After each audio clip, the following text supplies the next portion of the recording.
আল্লাহ পাক নবীজিকে তিনটা অপশন দিলেন। আওয়াজ করে বলা লাগবে কয়টা? কষ্ট হয়নি? ওয়াজ বেশিক্ষণ শুনতেন না কেন? মুরব্বীরা বলছে যুবকরা কিছু কম না। যুবকরা শুনবেনি, মুরব্বীরা শুনবেননি। এবার একটু দিলটা লাগায় চিন্তা করে দেখেন নবীজির আল্লাহ কয়টা অপশন দিছে। কুল হুয়াল কাদিরু আলা আন ইয়াবআসা আলাইকুম আযাবাম মিন ফাওকিকুম। ও নবী আপনি জেনে রাখেন আযাব আসবে উপরের দিক থেকে। আপনার উম্মতরে বলে যায়, সারা দুনিয়ার মানুষকে জানা যায় না, পাল্টা করলে যিনি আযাব দিবেন উপরের দিক থেকে তিনি কি?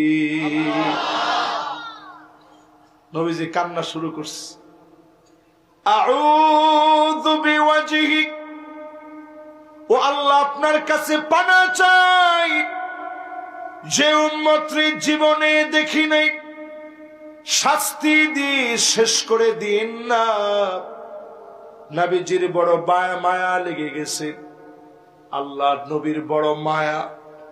নবীজি আদর করে আল্লাহর কাছে বলে, আল্লাহ আমার উম্মতরে আপনি শাস্তি দিয়ে শেষ করে দিন না। নতুন একটা ভাইরাস আসতেছে, আবার পৃথিবীতে মহামারী আকার ধারণ করবে। এই মহামারীর নাম ঠান্ডা জনিত মহামারী। করোনা যেমন মহামারী ছিল, আরো একটা মহামারী আসতেছে। 1450 বছর আগে নবীজি বলে গেলেন এমন সময় আসবে যেই সময়ে তোমরা দেখবা হাত্তা ইয়াখুযা ফীকুম কাকুআসিল গানাম।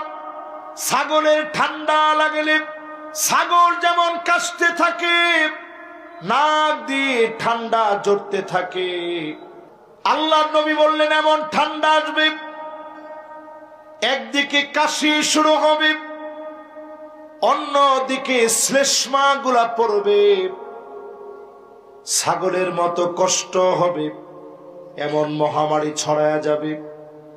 সাহাবায়ে কেরাম এমন মহামারী দেখে নাই, তাবিরা দেখে নাই, তাবিরা দেখে নাই, আইম্মায়ে মুজতাহিদিনগণ দেখে নাই, এমনকি আমাদের দাদা দেখে নাই, অনেকের বাপ দেখে নাই।